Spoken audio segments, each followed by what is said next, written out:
अगर आप vector space को खोजते हुए इस वीडियो तक आए हैं तो ये वीडियो आपके लिए है, क्योंकि आज के इस वीडियो में हम बात करने वाले हैं लीनियर अलजेब्रा के एक इंपॉर्टेंट टॉपिक जो कि आपका वेक्टर स्पेस। और वेक्टर स्पेस के अंतर्गत जो पॉइंट्स हैं जो कि मैंने आपको लिख रखे हैं, ये 12 पॉइंट्स के बारे में हम बात करने वाले हैं। और अगर आपकी क्वेरी जो है इन 12 पॉइंट से रिलेटेड है तो आप इस वीडियो को देखिएगा, अदरवाइज आप स्किप करके जा सकते हैं, क्योंकि टाइम आपका काफी इंपॉर्टेंट है।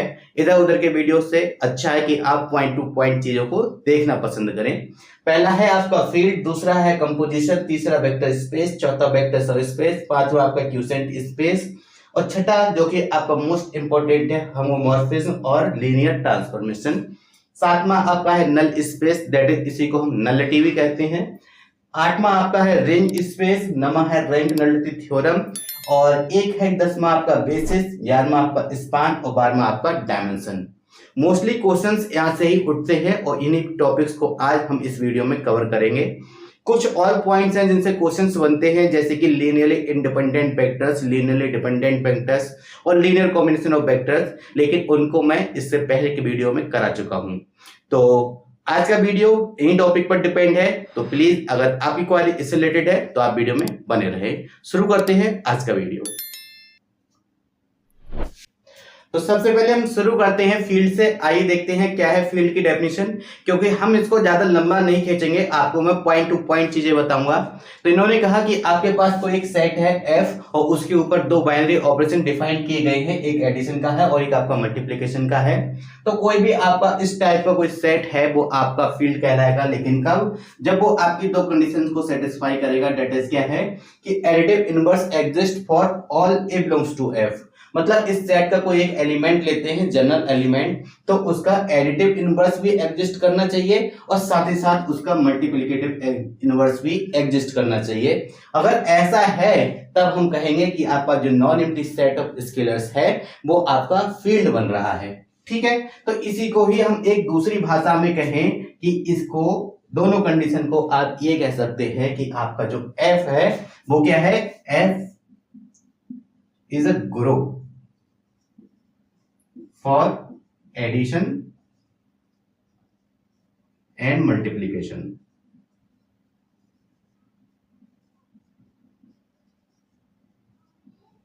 ठीक है ना?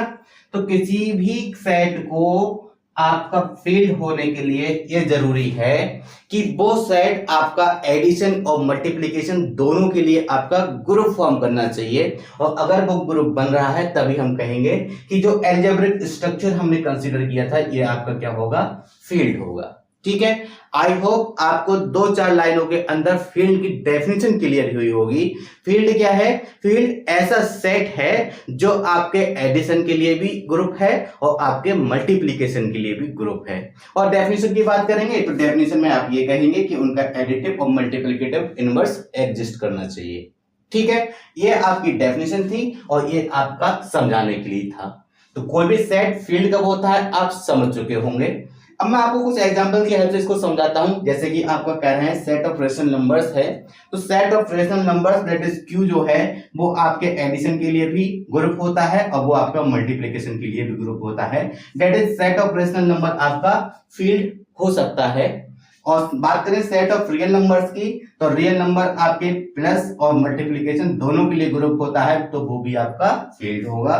वही सेट ऑफ कॉम्प्लेक्स नंबर की अगर हम बात करें तो वो भी आपका प्लस और मल्टीप्लिकेशन के लिए ग्रुप होता है। तो अगर ये सेट एडिशन और मल्टीप्लिकेशन मैंने आपको साफ साफ लिखाया है, आपको चेक करना है एडिशन के लिए, आपको चेक करना है मल्टीप्लिकेशन के लिए। अगर इन दोनों के लिए कोई भी सेट आपका ग्रुप बना देता है तो हम कह देंगे कि वो सेट आपका फील्ड के जैसे काम कर रहा है। ठीक है, अब बात करते हैं set of integers that is Z की, जेड प्लस, और इसको हम चेक कर लेते हैं। क्यों?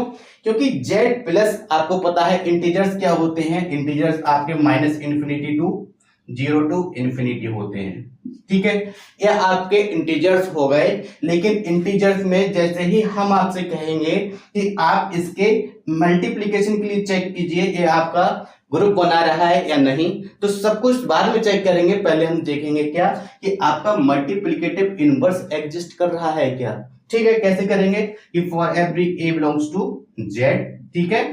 तो आपको मालूम है मल्टीप्लिकेशन की आइडेंटिटी क्या होती है, वो आपकी 1 होती है, तो ऑब्वियस सी बात है इसके अंदर 1 एग्जिस्ट करेगा।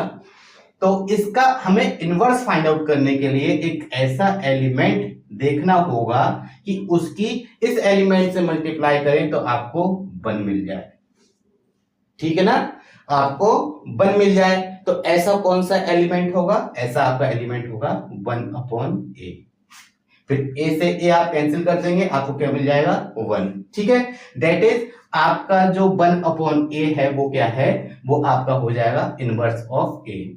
1/a is the multiplicative inverse, ठीक है, मैं शॉर्ट में लिख देता हूं मल्टीप्लिकेटिव इनवर्स ऑफ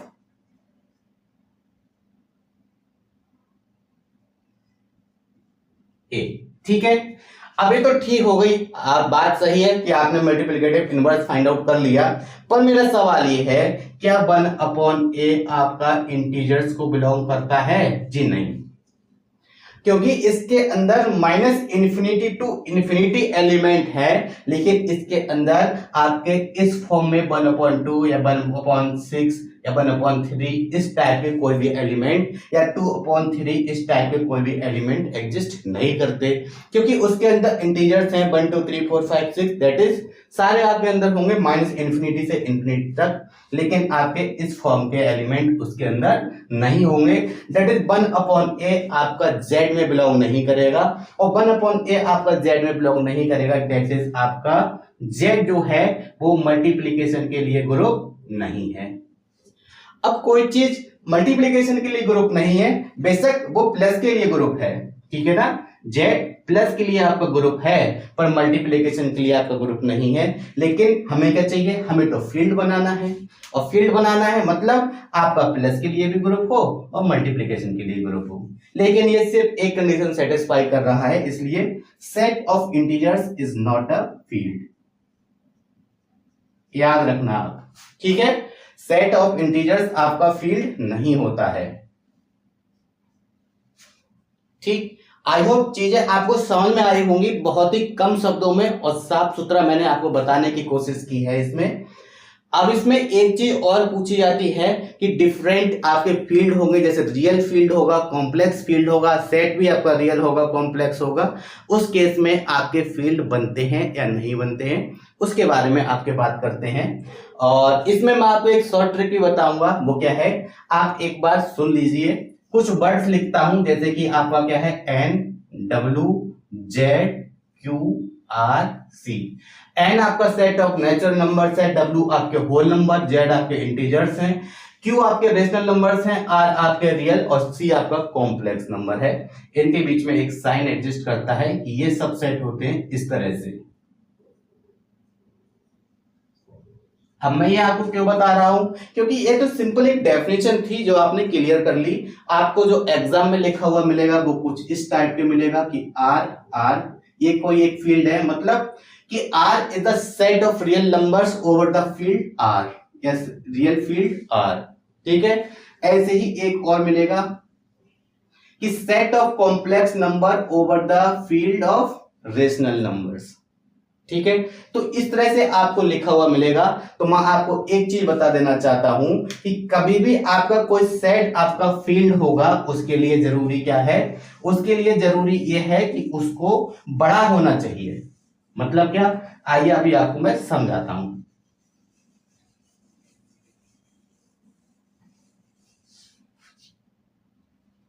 मान लीजिए मैं बात करता हूं, एक अपनी तरफ से कंसीडर करता हूं इस तरह से RC, set of real number over complex field, ठीक है।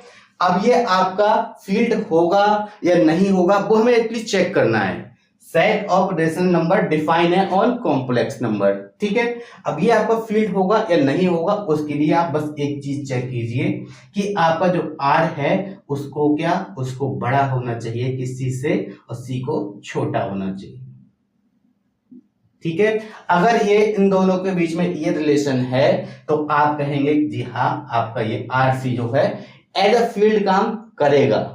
अब हम चेक कैसे करेंगे कौन सा किस में होगा? मैंने आपको एक कंडीशन ऊपर लिखाई है कि R जो है छोटा होता है C से, लेकिन R तो हमें बड़ा चाहिए था, ठीक है ना। R तो हमें बड़ा चाहिए था जैसा कि मैंने लिख रखा है, लेकिन इनके हिसाब से तो R आपका कैसा है, छोटा होता है C से, तो आपका ये जो होगा RC ये आपका फील्ड नहीं बनेगा, ठीक है। ये तो ट्रिक से था।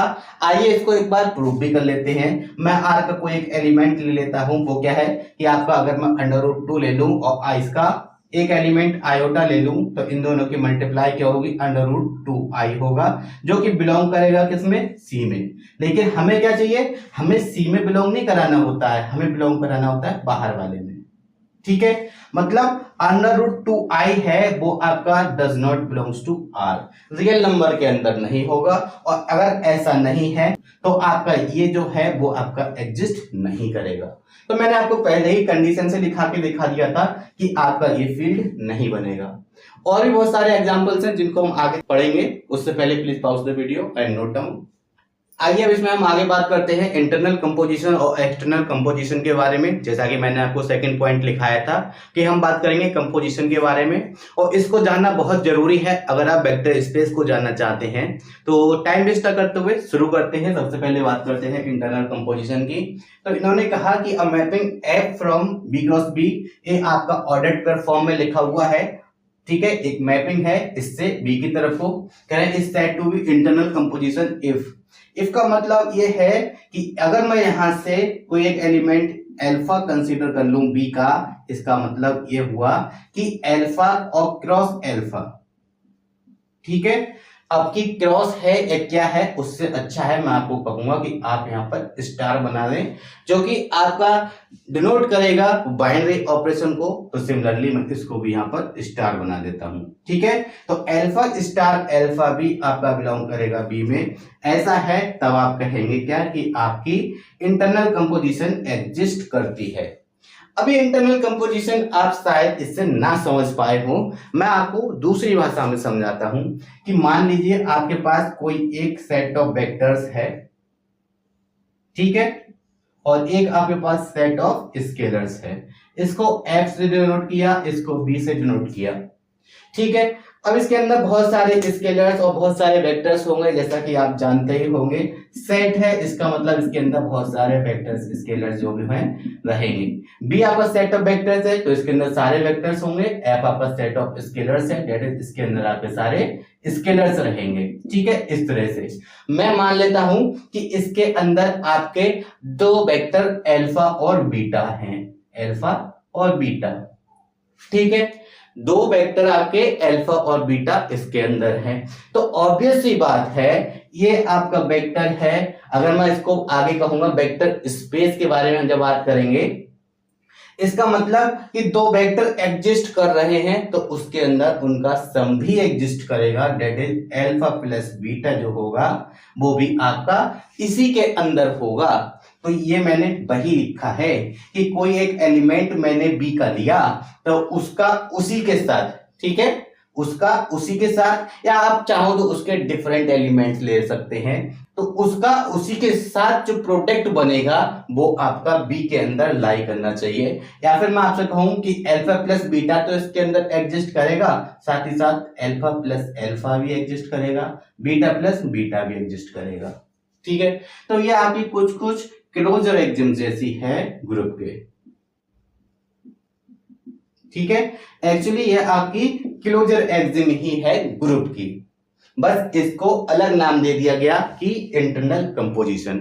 आई होप चीजें आपको समझ में आई होंगी। फिर से बताता हूं, सेट ऑफ वेक्टर लिया, उसके अंदर एक वेक्टर अल्फा कंसीडर किया, तो आपको पता है कि दो वेक्टर अगर इसके अंदर हैं तो उनका एडिशन भी एग्जिस्ट करता है।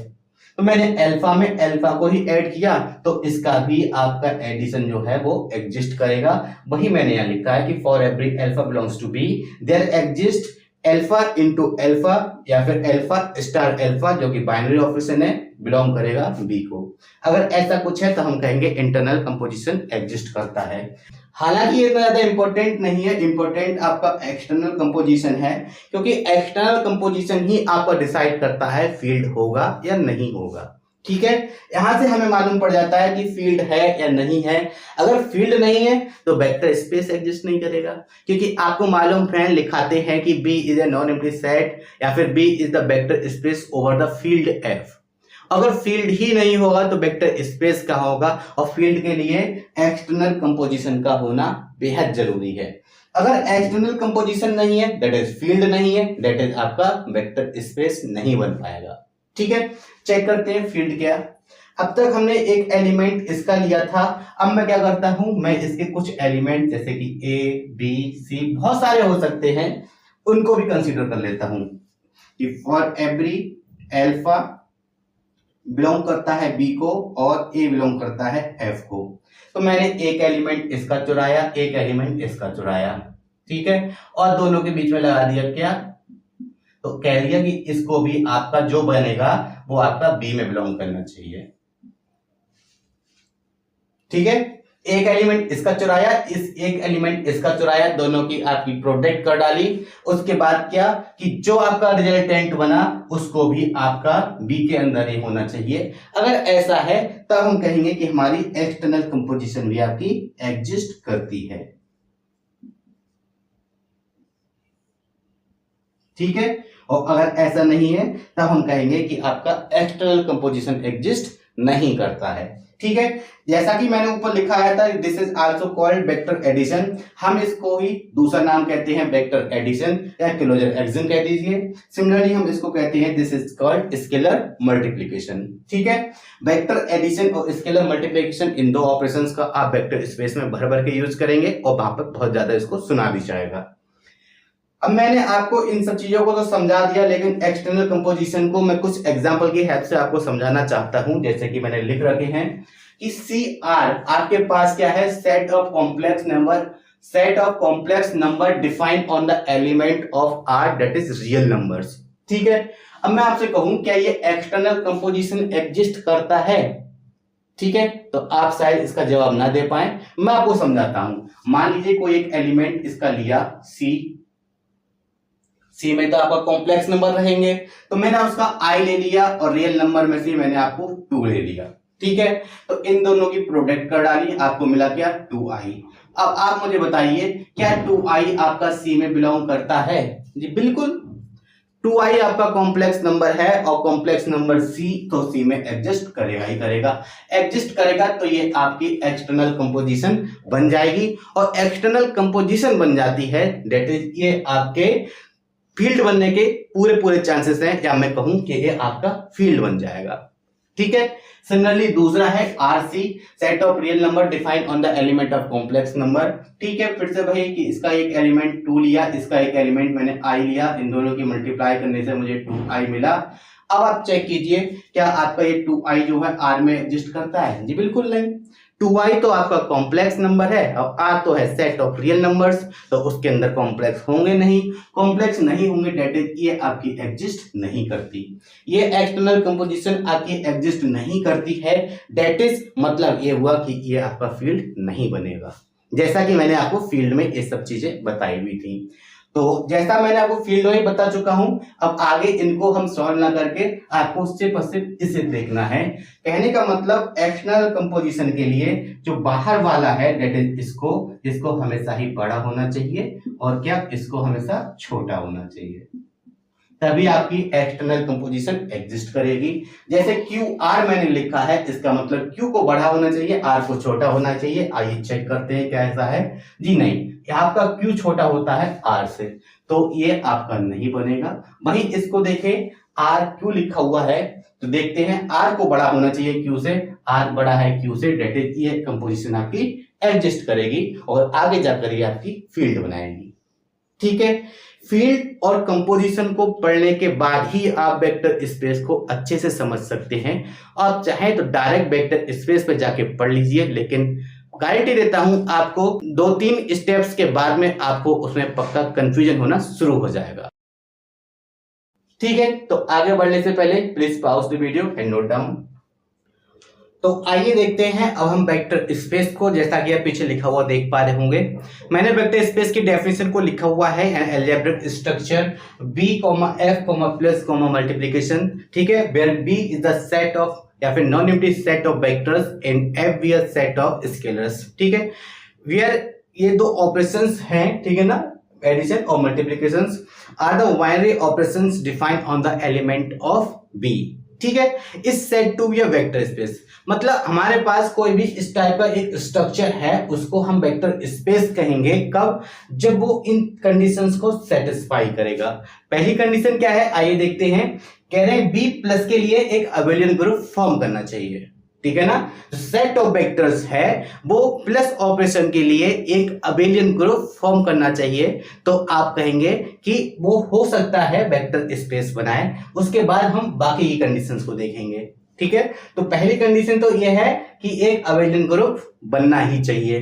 दूसरी कंडीशन कह रहे हैं कि B is close under scalar multiplication. मतलब क्या है, मतलब कुछ इस प्रकार से है कि कोई एक एलिमेंट में कंसीडर करता हूं अल्फा बिलोंग्स टू P, मतलब कोई एक वेक्टर मैंने कंसीडर किया, साथ ही साथ एक स्केलर मैंने कंसीडर किया A belongs to F, implies that कि इन दोनों की जो मल्टीप्लिकेशन होगी दैट इज स्केलर मल्टीप्लिकेशन, ठीक है ना। इन दोनों की जो मल्टीप्लिकेशन होगी ए अल्फा, वो भी आपका बी में बिलोंग करना चाहिए।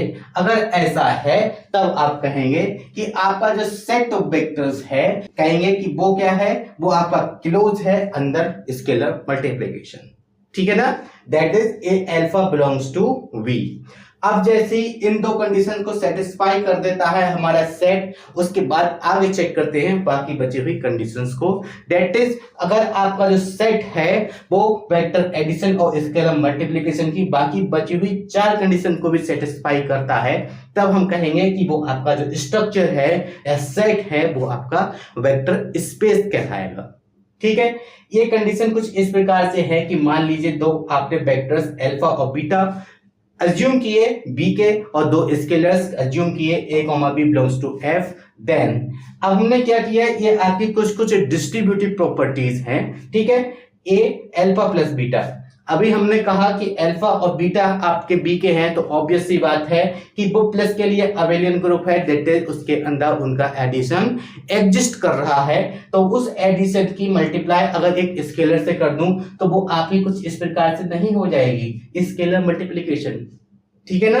तो ये इन दोनों का कॉम्बिनेशन है और ये कुछ कुछ डिस्ट्रीब्यूटिव प्रॉपर्टी है, तो ये भी आपकी एग्जिस्ट करनी चाहिए। सिमिलरली आपकी ए प्लस बी बिलोंग करता है इसको एफ को, तो उसकी अल्फा के साथ मल्टीप्लिकेशन भी आपकी इस टाइप से होगी, A alpha plus B alpha. Similarly A B alpha equal होगा ए बी अल्फा के। और फोर्थ कंडीशन जो कि आपकी मोस्ट इंपॉर्टेंट है वो है आपका 1 into alpha is equal to alpha, that is 1 belongs to F. मतलब कि हमारे पास एक ऐसा एलिमेंट होना चाहिए कि उसकी उसके साथ मल्टीप्लाई करते वेक्टर के साथ, तो वो आपकी वही वेक्टर हो जाए। इसी का एक दूसरा नाम है कि मल्टीप्लिकेटिव आइडेंटिटी,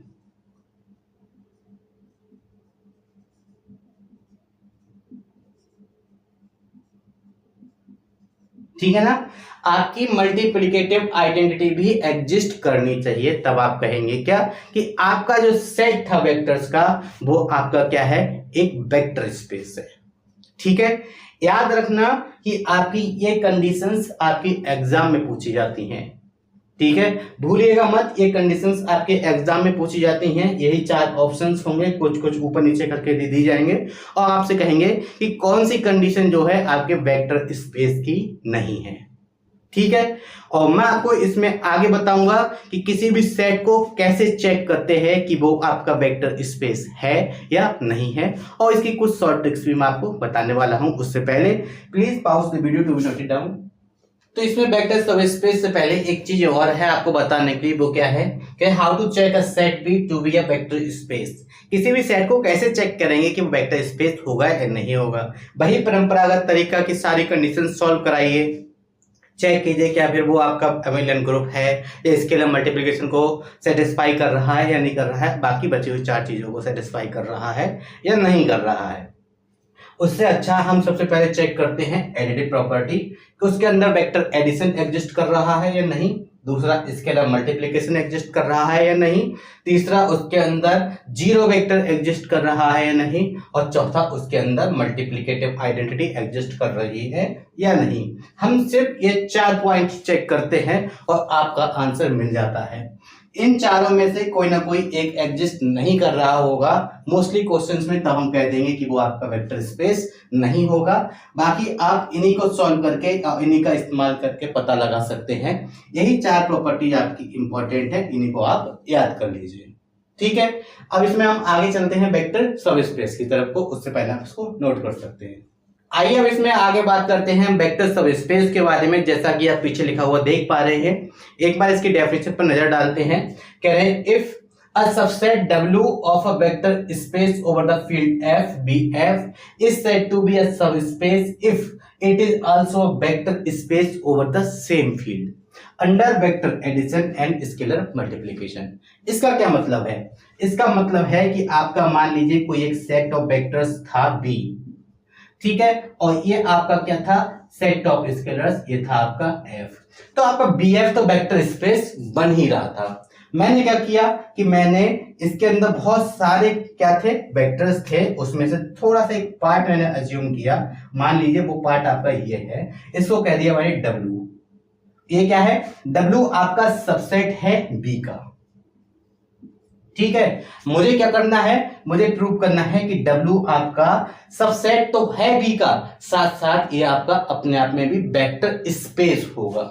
ठीक है, तो क्या करेंगे, तो वेक्टर स्पेस की सारी कंडीशंस हैं, अगर वो फॉलो करता है F के ऊपर, दैट इज सेम फील्ड के ऊपर, तब हम कहेंगे कि W आपका क्या हो जाएगा, vector space over the same field F, और तब हम कहेंगे कि आपका W जो है B का सबसेट के साथ साथ वेक्टर सब स्पेस है।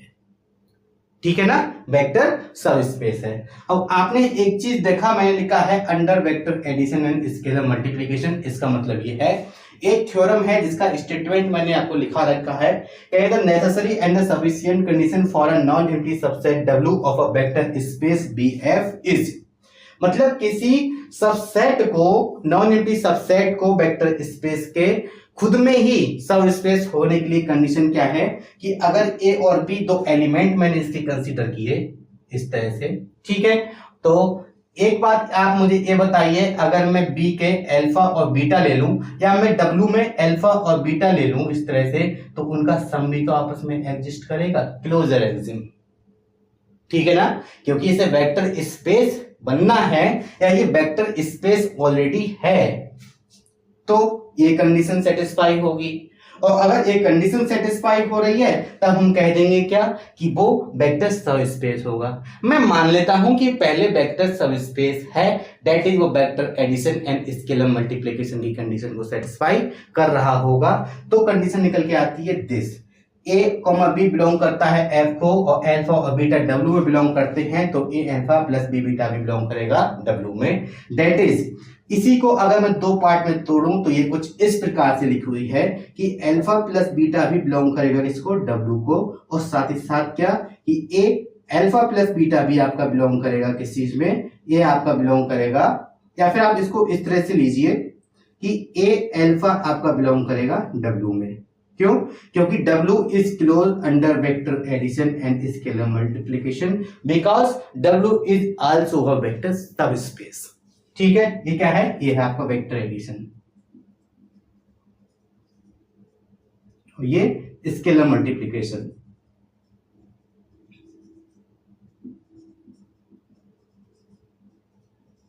तो इन दोनों कंडीशन को इन्होंने एक साथ मिक्स करके लिखा है, A alpha plus B beta belong करता है W को।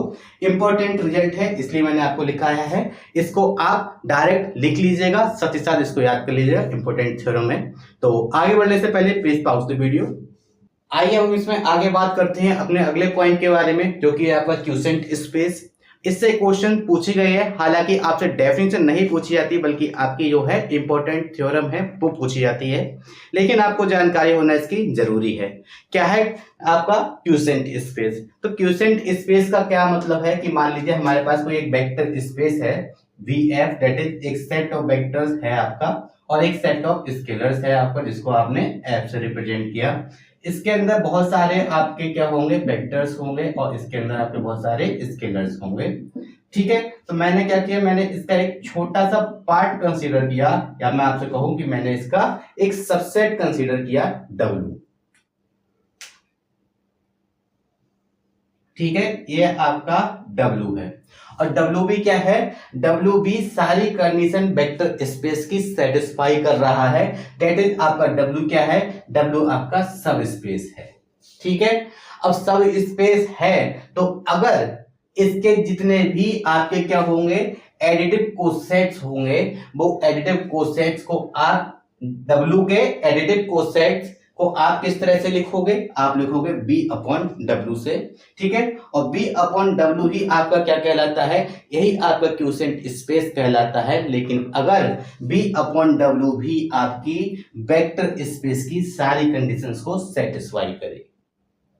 ठीक है, मैं एक बार फिर से रिपीट कर देता हूं, सारा आप समझ जाएंगे। इन्होंने कहा कि एक क्यूसेंट स्पेस को आप डिफाइन कीजिए, तो मैंने क्या किया कि ऑब्वियसली बात है एक वेक्टर स्पेस तो कंसीडर करना ही पड़ेगा। मैंने एक वेक्टर स्पेस लिया, आपको पता है कि BF आपका कोई वेक्टर स्पेस होता है where B is the set of vectors and F is the set of scalars। और इस सेट ऑफ वेक्टर्स में से भी मैंने इसका एक सबसेट W कंसीडर किया, और W क्या है, W आपका सब स्पेस है, दैट इज वो आपकी सारी कंडीशंस को सेटिस्फाई करा रहा है वेक्टर स्पेस की। तो अगर मैं इस W के सारे एडिटिव कोसेट्स को लेकर एक सेट बनाऊं, तो उस सेट को मैंने किससे डिनोट किया, B अपॉन W से। ठीक है ना, B अपॉन W क्या है, B अपॉन W है आपका set of all additive cosets of W। ठीक है, अब एडिटिव कोसेट्स कैसे फाइंड आउट करते हैं वो मैं आपको अभी बताने वाला हूं। तो इन्होंने कहा the set of all additive cosets of W in B is denoted by B upon W and is defined by B upon W is equal to W plus alpha such that alpha belongs to B। मतलब क्या हुआ, मतलब ये है कि इसके अंदर बहुत सारे एलिमेंट्स होंगे, अल्फा बीटा गामा, ठीक है, बहुत सारे होंगे। और ये है W के अंदर भी बहुत सारे होंगे। मैं मान लेता हूं यहां से, जैसे कि alpha 1 alpha 2 alpha 3 and so on, बहुत सारे मैंने कंसीडर कर लिए। तो मुझे मतलब नहीं है W के अंदर क्या है, W के अंदर जो भी एक एलिमेंट होगा वो हम उसको ऐसे W से ही रिप्रेजेंट कर देते हैं, क्योंकि हमें W के कोसेट्स देखने हैं। तो जितने आपके जो B के एलिमेंट हैं, तो B के एलिमेंट्स को अगर मैं W में ऐड कर दूं, that is W plus alpha where alpha belongs to B, तो इस टाइप के जितने भी एलिमेंट्स होंगे वो आपके B अपॉन W सेट में होंगे। और B अपॉन W सेट अगर आपका वेक्टर स्पेस की सारी कंडीशंस को सेटिस्फाई करा देगा, तो हम कहेंगे यही आपका क्यूसेंट स्पेस हो जाएगा। तो इसके अंदर एलिमेंट्स कैसे होंगे, जैसे मैंने लिया कि beta and gamma belongs to B, तो आपका B अपॉन W में जो एलिमेंट्स होंगे वो कुछ इस प्रकार से होंगे कि W plus beta comma W plus gamma. ठीक है, तो जैसे W, और एक चीज मैं आपको और बता दूं कि आपने वेक्टर स्पेस में कंसीडर किया था, अगर मैं यहां से एक स्केलर भी कंसीडर कर लूं, तो आपको मालूम है वेक्टर स्पेस में दो चीजें पाई जाती हैं क्या, एक तो वेक्टर एडिशन जैसा कि आप देख चुके, दूसरा स्केलर मल्टीप्लिकेशन। ठीक है, हालांकि ये आपकी इसी में है सारा कुछ कि वेक्टर स्पेस की सारी कंडीशन को सेटिस्फाई करेगा, दैट इज वो वेक्टर स्पेस का वेक्टर एडिशन और स्केलर मल्टीप्लिकेशन दोनों को भी सेटिस्फाई करेगा। मैं आपको बस समझाने के लिए यहाँ पर एक चीज लिखा के दिखा देता हूं कि मान लीजिए हमारे पास कोई एक एलिमेंट ए है, बिलोंग करता है एफ को, और आपका एक एलिमेंट क्या है W प्लस अल्फा, बिलोंग करता है B अपॉन W को, तो आपसे कहेगा कि स्केलर मल्टीप्लिकेशन भी एग्जिस्ट करना चाहिए। ऑब्वियस सी बात है, अगर वेक्टर स्पेस की कंडीशन को सेटिस्फाई करेगा तो वेक्टर एडिशन की कंडीशन को भी वो सेटिस्फाई करेगा, दैट इज आपका क्या A times W plus alpha भी बिलोंग करेगा किस चीज को, B अपॉन W को।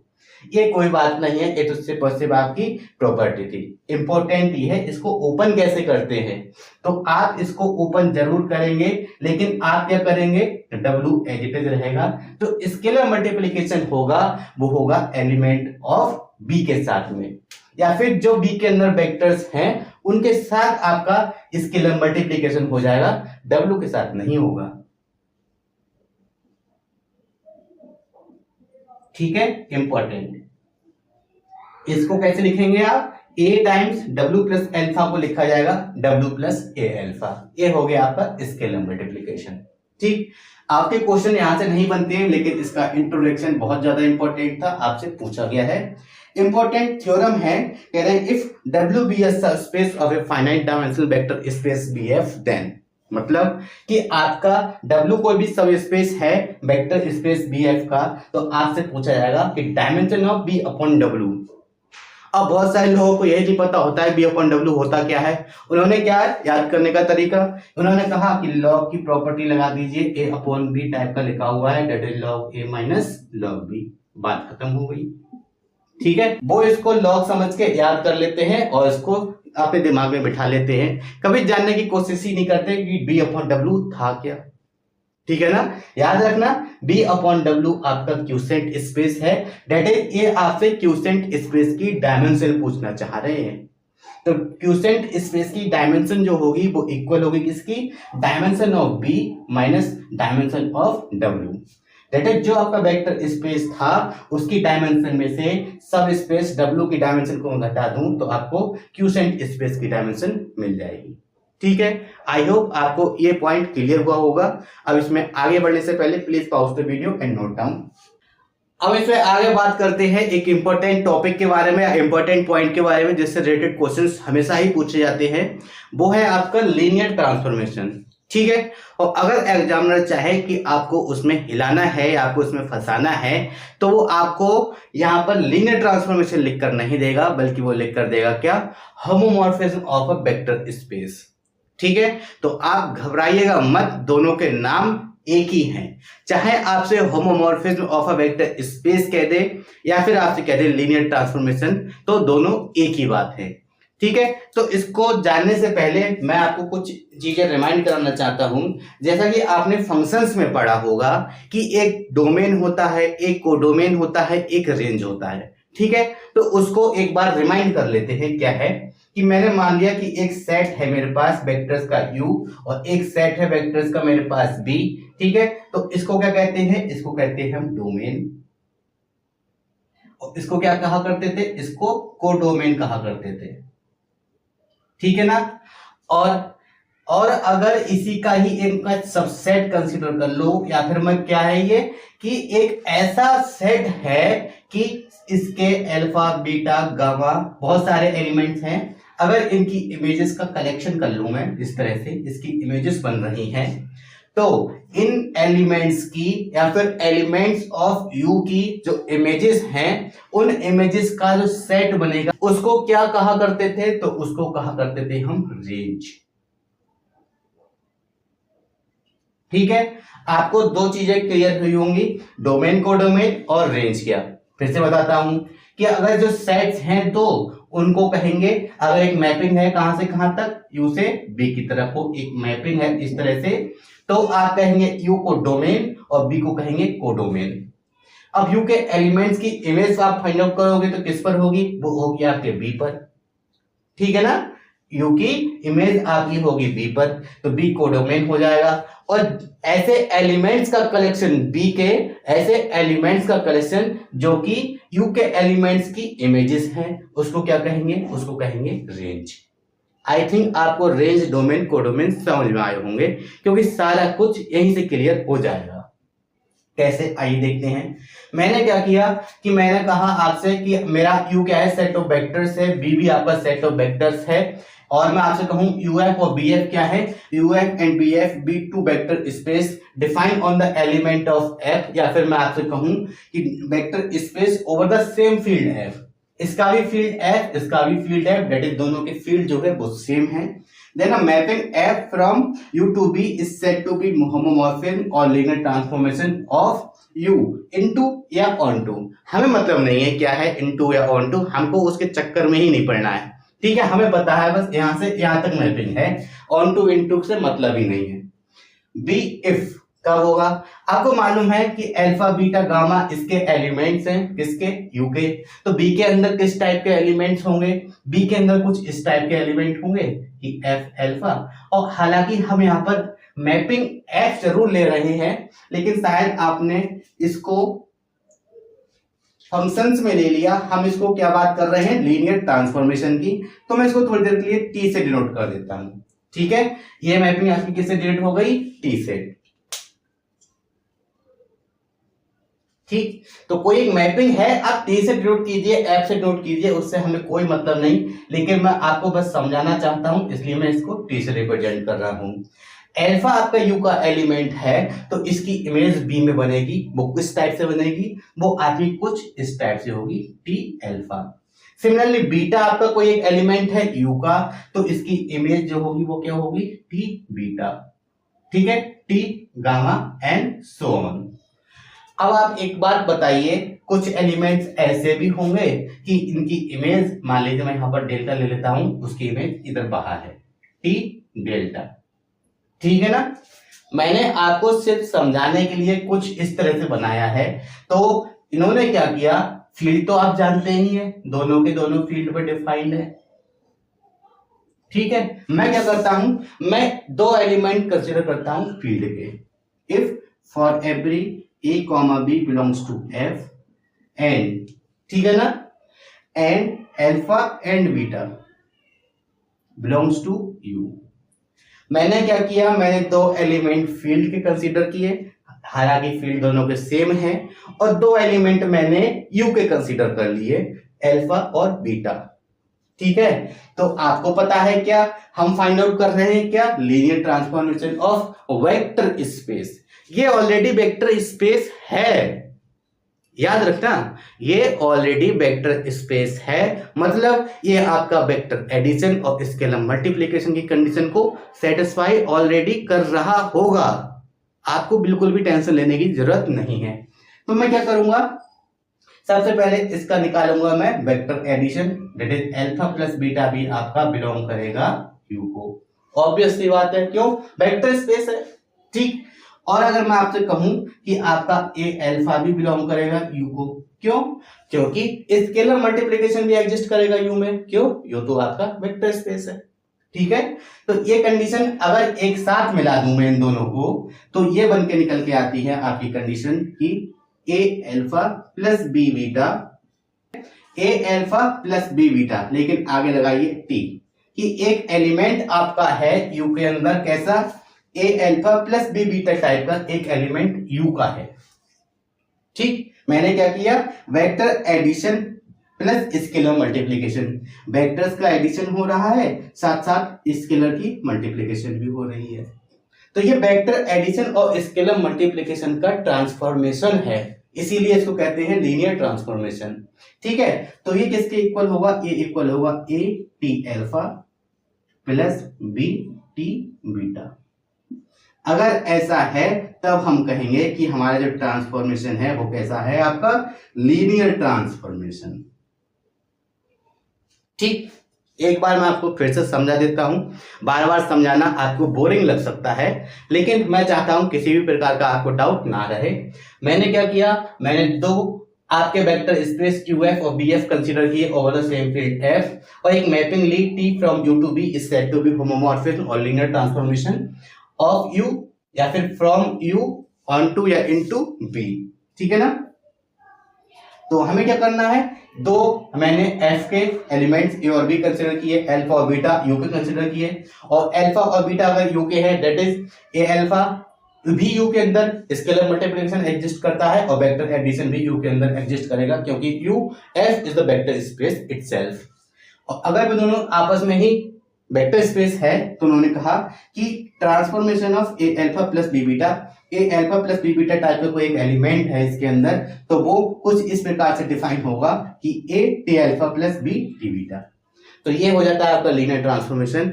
हालांकि इससे आप प्रूव करेंगे तो आपको 2 मिनट लग जाएंगे किसी भी सेट को प्रूव करने के लिए कि वो लीनियर ट्रांसफॉर्मेशन है या नहीं है।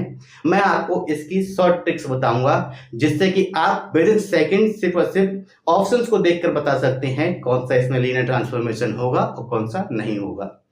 अब इसमें लीनियर ट्रांसफॉर्मेशन की बात खत्म हो जाती है, अब हम बात करते हैं नल स्पेस।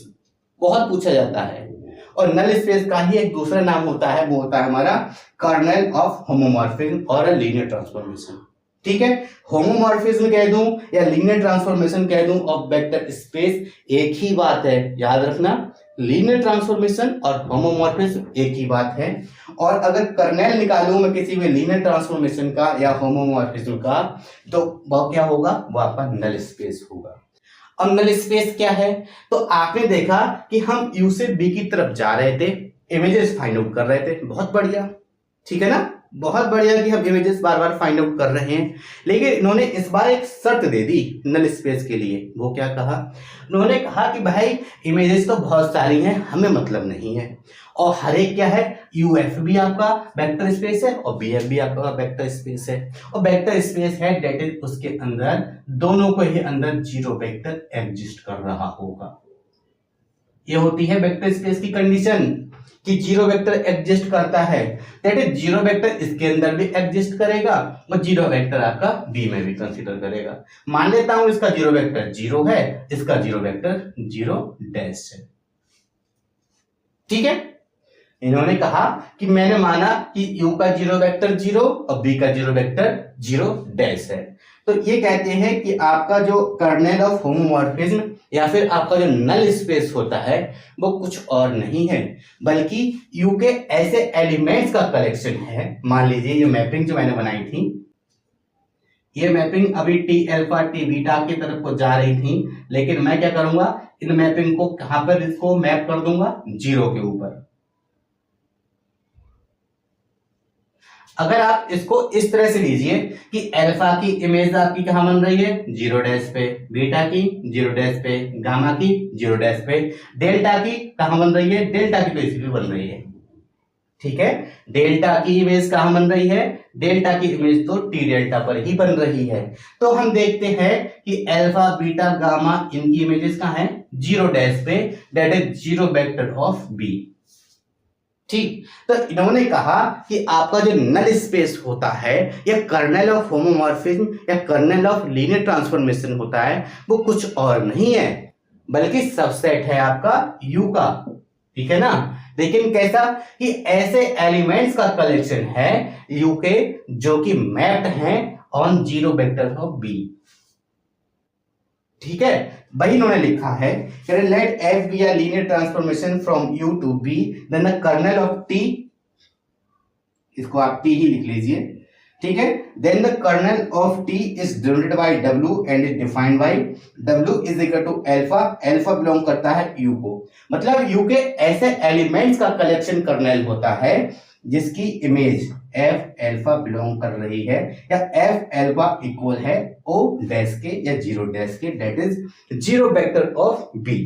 कहने का मतलब आप समझे, कहने का मतलब ये है कि यू के ऐसे एलिमेंट्स का कलेक्शन कर्नेल कहलाता है जिनकी इमेज बी के जीरो वेक्टर पर बन रही थी, where zero dash is the zero vector of B. I hope चीजें आपको समझ में आई होंगी। फिर से मैं आपको बता देता हूं, एक पॉइंट ये पूछा जाता है कि W दैट इज जो आपका कर्नेल होता है, कर्नेल हमेशा ही सबसेट होता है किसका, U का, याद रखना। अब U चाहे इधर हो चाहे इधर हो ऐसा नहीं है, कहां से मैपिंग शुरू हो रही है। मान लीजिए अगर मैपिंग आपकी इस तरह से है कि B से U पर मैपिंग है तो क्या आप कहेंगे कि W सबसेट होगा U का, जी नहीं। जहां से मैपिंग शुरू हो जाए उसी का ही सबसेट होता है नल स्पेस। यहां से बी की स्टार्ट हुई है तो सबसेट हो जाएगा यहां पर डब्ल्यू सबसेट हो जाएगा बी का, ठीक है। तो मैपिंग जहां से शुरू होगी उसी का ही एलिमेंट्स का कलेक्शन होता है या ऐसे एलिमेंट्स का कलेक्शन नल स्पेस होता है जिसके एलिमेंट्स मैप्ड होते हैं जीरो वेक्टर्स ऑफ बी पर। आई होप चीजें आपको क्लियर हुई होंगी। बहुत साफ और कम शब्दों में आपको बताना चाहता हूं, null space is the collection of those element of U which are mapped on zero vector of B, that it, ठीक है। आई होप चीजें आपको क्लियर हुई होंगी। आगे बढ़ने से पहले please pause the video and note down. एक इंपॉर्टेंट पॉइंट इसमें और रह जाता है, वो है क्या, कि डायमेंशन ऑफ नल स्पेस, ठीक है ना। एक इंपॉर्टेंट पॉइंट है, आप इसको याद कर लीजिएगा। डायमेंशन ऑफ नल स्पेस क्या होता है, डायमेंशन ऑफ नल स्पेस को ही हम कहते हैं नलिटी।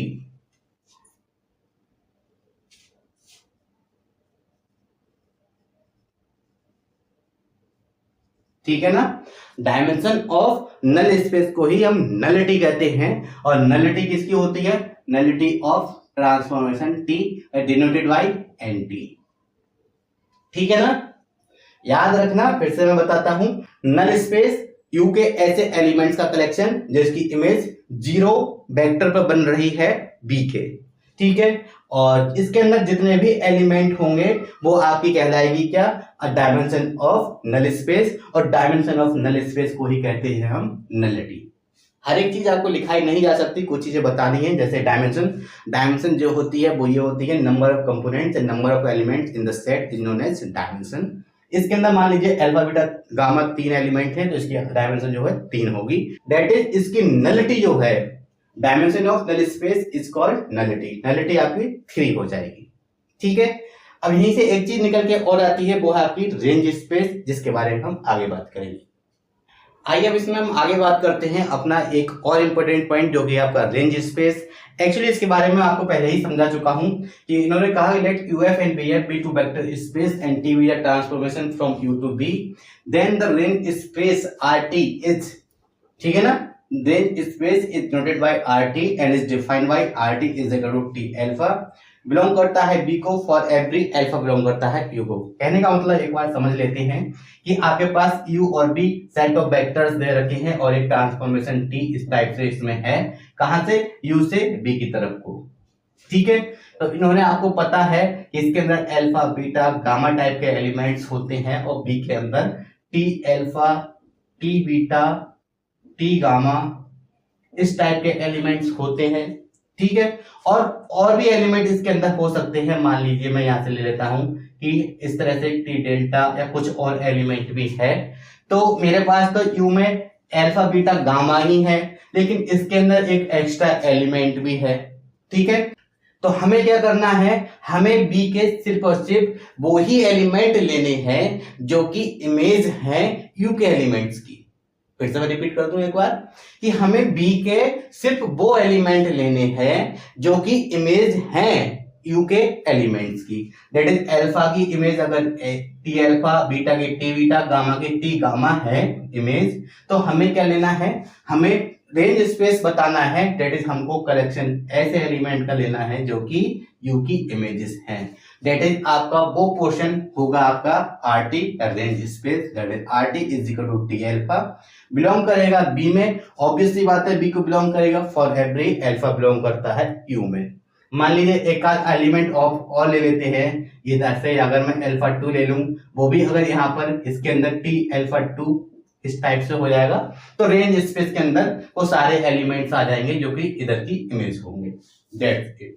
ठीक है, आगे बात करते हैं dimension, important point, dimension of U या फिर डायमेंशन क्या होती है। Number of element in the given basis is known as dimension. ठीक है, अब बेसिस क्या होता है, बेसिस के बारे में हालांकि मैं आपको पहले बता चुका हूं, लेकिन अगर आप इसको और जानना चाहते हैं तो प्लीज कमेंट में लिख के जरूर बताइएगा कि आपको इसको डिटेल में कराना है। एक इंपॉर्टेंट थ्योरम है जिससे क्वेश्चंस पूछे जाते हैं कि if W1 and W2 be two subspaces then dimension of W1 plus W2 equal होता है dimension of W1 plus dimension of W2 minus dimension of W1 intersection W2।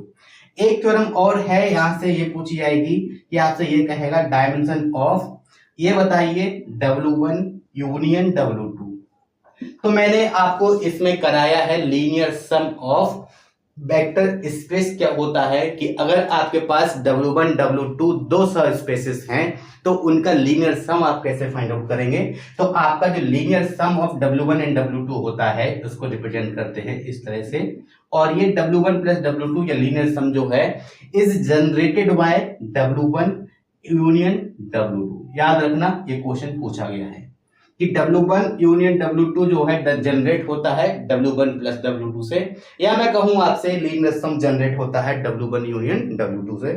तो इसका भी आंसर यही है, dimension of W1 union W2 equal होगा dimension W1 plus dimension of W2 minus dimension of W1 intersection W2।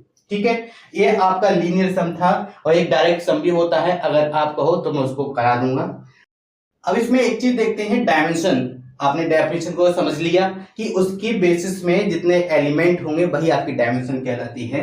जैसे जैसे कि ये है R that is set of real number over real field, तो इसके अंदर सिर्फ और सिर्फ इसके बेसिस में एक एलिमेंट होता है, तो इसकी डायमेंशन हो जाएगी 1। ठीक है, आर स्क्वायर आर है, इसका मतलब इसके अंदर 2 एलिमेंट होंगे, दैट इज वो कौन कौन से होंगे, वो आप 1 0 0 1, दैट इज इसकी डायमेंशन 2 हो जाएगी। आर क्यू आर की बात करें, दैट इज इसके बेसिस में 3 एलिमेंट होंगे, तो इसकी 3 हो जाएगी। ये आपसे पूछी जाती है। और एक आपसे ये भी पूछा जाता है कि सी बाई सी, आपको पता है कॉम्प्लेक्स फील्ड में जो बेसिस में एलिमेंट होते हैं वो सिर्फ एक होता है, जो कि होता है आपका आई, और रियल में होते हैं 0 और 1। ठीक है ना, तो इन्होंने कहा सी ओवर सी, दैट इज इसमें आपका सिर्फ और सिर्फ आई होगा, दैट इज इसकी डायमेंशन 1 हो जाएगी, और इसके बेसिस में सिंगल एलिमेंट होगा, दैट इज आई। और हम आगे बात करते हैं सी आर की, that is set of complex number over real field. तो आपको पता है कि आर की भी बेसिस में एक एलिमेंट होता है और सी की भी बेसिस में एक एलिमेंट होता है, तो इसके बेसिस में सी आर के बेसिस में जो एलिमेंट होंगे वो आपके 2 हो जाएंगे। कौन कौन से, एक आई हो जाएगा और एक आपका 1 हो जाएगा। ठीक है, इसके अंदर सिर्फ और सिर्फ आई होगा और इसके अंदर आपका 1 हो जाएगा।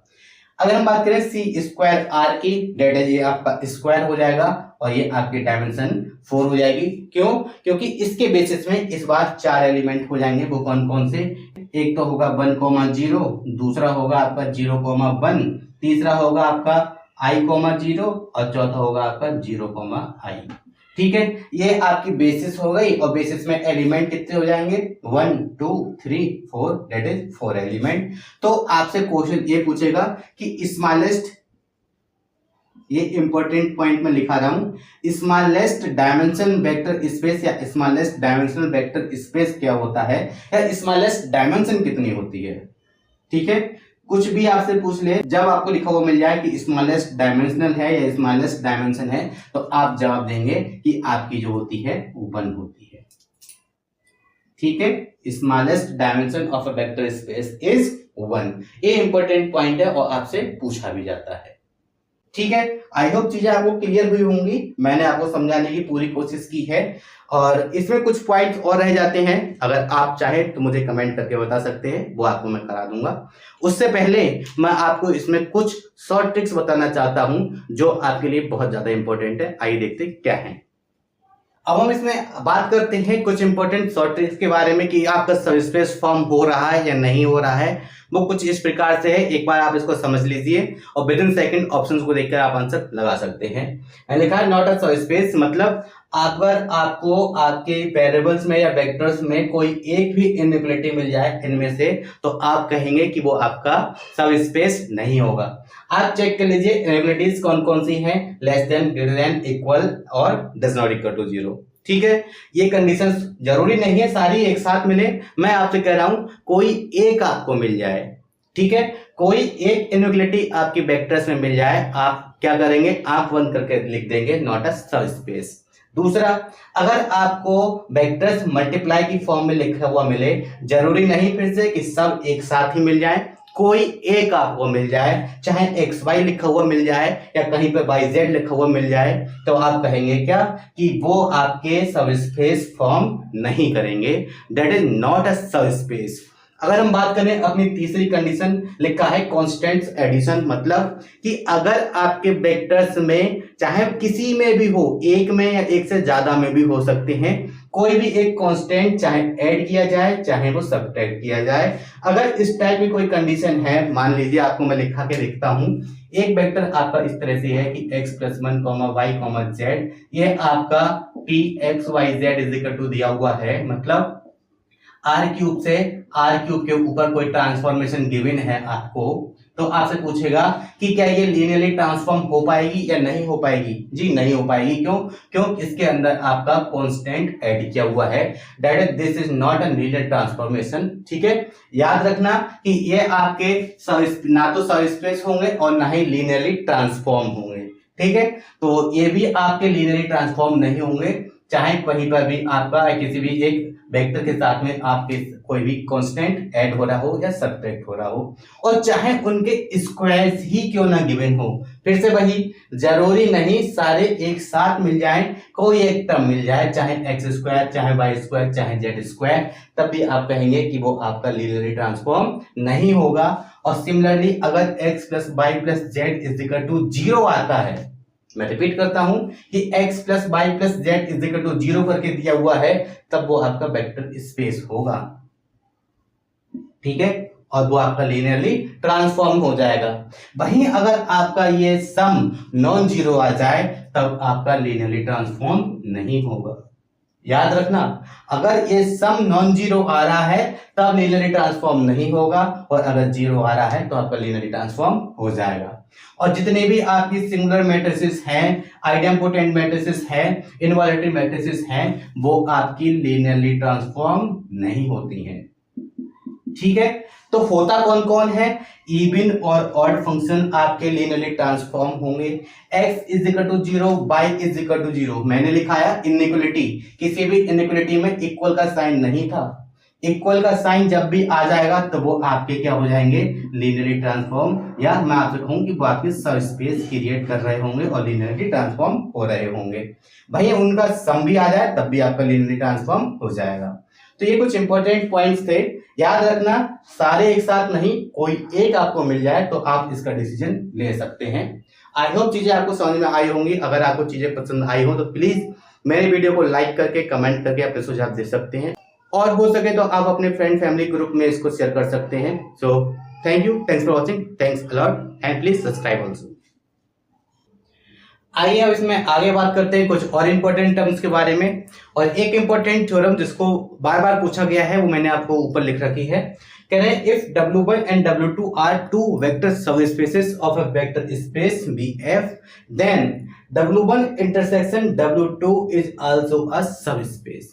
ठीक है, क्या था कि यहाँ पे W1 भी आपका सब स्पेस है और W2 भी आपका सब स्पेस है, तो उनका जो इंटरसेक्शन होगा वो भी आपका क्या होगा, ये भी आपका सब स्पेस होगा, या फिर मैं आपसे कहूं ये भी आपका वेक्टर सब स्पेस होगा या वेक्टर स्पेस होगा, ठीक है ना, एक ही बात है।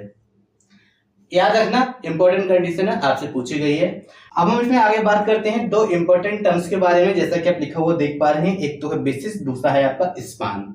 हालांकि बेसिस से क्वेश्चन पूछे गए हैं, स्पान से आपके क्वेश्चन नहीं पूछे गए हैं, बस इसकी डेफिनेशन को आपसे पूछा गया है। तो सबसे पहले क्या, आइए देखते हैं बेसिस की डेफिनेशन को। कह रहे हैं a subset S of a vector space V F is said to be a basis of V F. ठीक है, मैंने क्या किया, मैंने एक सबसेट S कंसीडर किया वेक्टर स्पेस VF का, that is S is equal to alpha 1 alpha 2 and so on up to alpha n। मैंने ये वेक्टर्स को कंसीडर किया और ये सेट है BF का या B का।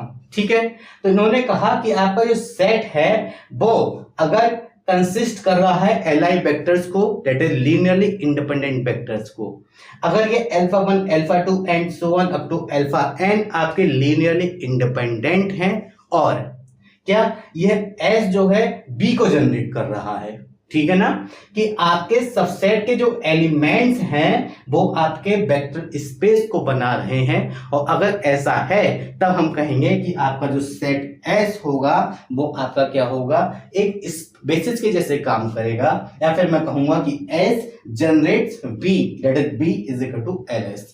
LS का मतलब है कि ये लीनियर कॉम्बिनेशन है उन वेक्टर्स का, उन Li वेक्टर्स का जो कंसिस्ट कर रहे हैं S में और जनरेट कर रहे हैं B को।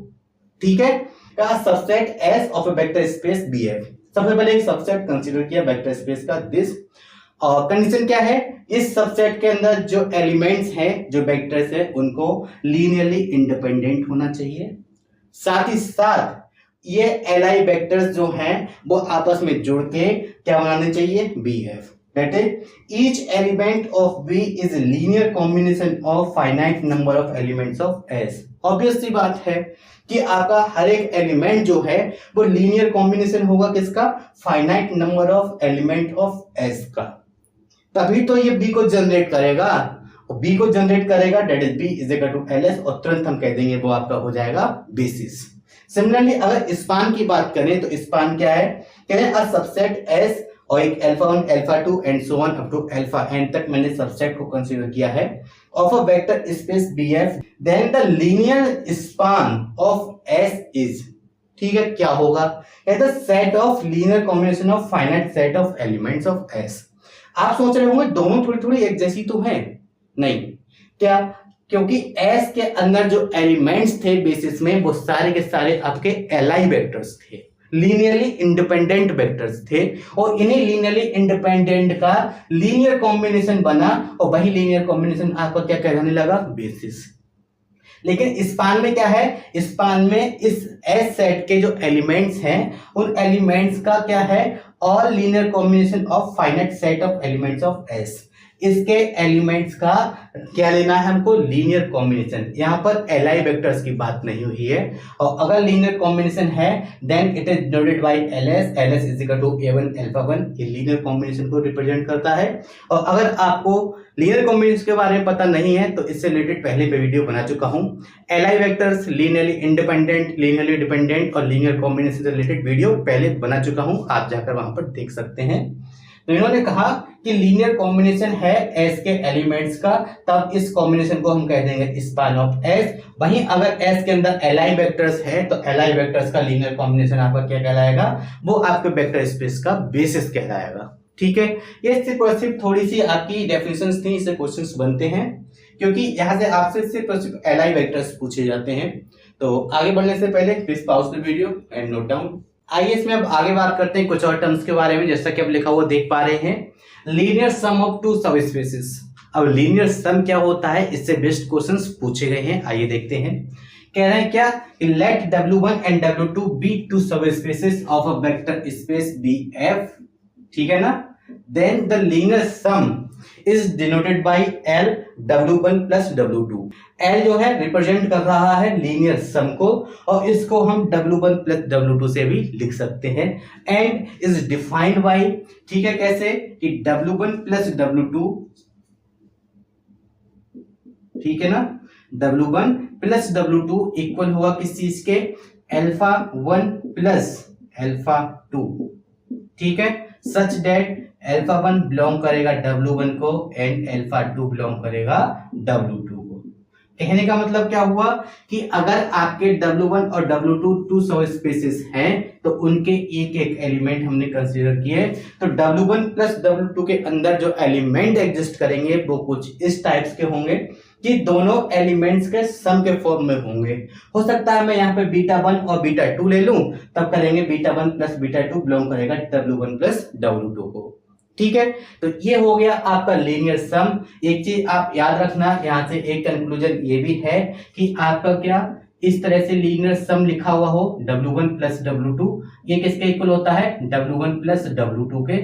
और साथ ही साथ यहाँ पर एक चीज और होती है, इसी को हम रिप्रेजेंट करते हैं या जनरेट करता है ये किसको, W1 यूनियन W2 को। ठीक है ना, किसको जनरेट करता है, W1 यूनियन W2 को, या मैं कहूं आपसे कि W1 union W2 is generated by W1 plus W2।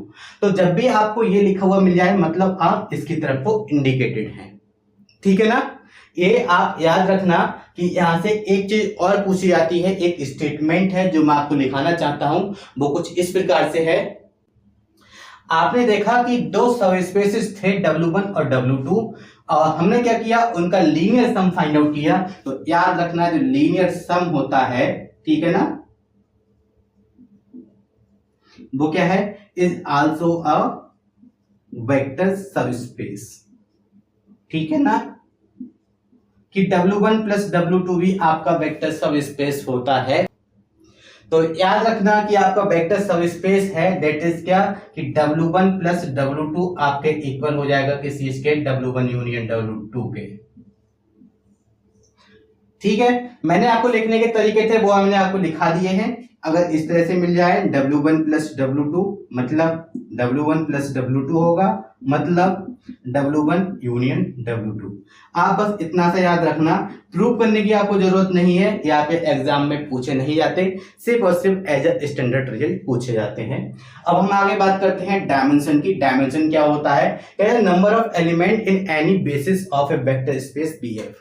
हमने बेसिस पढ़ा, बेसिस क्या था? बेसिस में आपके एलआई वेक्टर्स थे और एलआई वेक्टर्स क्या जनरेट कर रहे थे वेक्टर स्पेस को, तो उस सेट को हमने कह दिया था बेसिस। कुछ स्टैंडर्ड बेसिस होते हैं, जैसे कि अगर मैं बात करूं 3 डायमेंशनल की E1 E2, इसका मतलब है इनकी वैल्यू क्या है 1 0 0 0 1 0, तो ये इस टाइप के स्टैंडर्ड बेसिस होते हैं। तो कह रहे हैं कि number of element in any basis of a vector space. मैंने इस वेक्टर स्पेस की ये आपके बेसिस को कंसीडर किया, तो आपके बेसिस में जितने भी नंबर ऑफ एलिमेंट्स होंगे वो आपके डिनोट करेंगे किस चीज को? डायमेंशन को। ठीक है, लिखा है number of elements in any basis of a vector space BF is known as dimension of a vector space and it is denoted by dimension of B। एक इंपॉर्टेंट पॉइंट आपसे जो पूछा जाता है वो ये है, कह रहे हैं if W1 and W2 be two subspaces of a vector space BF। ठीक है, W1 और W2 टू सब स्पेसेस हैं, तो एक स्टैंडर्ड रिजल्ट है, इस पर बेस्ड आपसे क्वेश्चंस पूछे जाते हैं कि dimension of W1 plus W2 किसके इक्वल होगा? इक्वल होगा डायमेंशन ऑफ W1 के प्लस डायमेंशन ऑफ W2 के minus dimension of W1 intersection W2। ठीक है, क्या इतना सफिशियंट है? जी नहीं, क्वेश्चन इसके अलावा एक ये भी बनता है, ये आपसे डायमेंशन पूछेंगे किस चीज की? W1 union W2। ठीक है, तो जैसा कि मैंने लिखाया W1 यूनियन W2 को क्या लिख सकता हूं मैं? W1 plus W2। तो ये फार्मूला मैंने आपको 2 in 1 लिखाया है, इंपॉर्टेंट है और हर बार इससे क्वेश्चंस आपसे पूछे जाते हैं। और हो सकता है टफ बनाने के लिए आपसे एक स्टेटमेंट और पूछ लिया जाए, वो कुछ इस प्रकार से है, कहते हैं two vectors are LI that is linearly independent then one of them is scalar multiple of other. Obvious सी बात है कि जो एलाई वेक्टर्स हैं उसमें at least one non zero scalar exist करता है, तो वो आपका scalar multiple of others obviously हो ही जाएगा। ठीक है, तो आई होप चीजें आपको समझ में आ रही होंगी।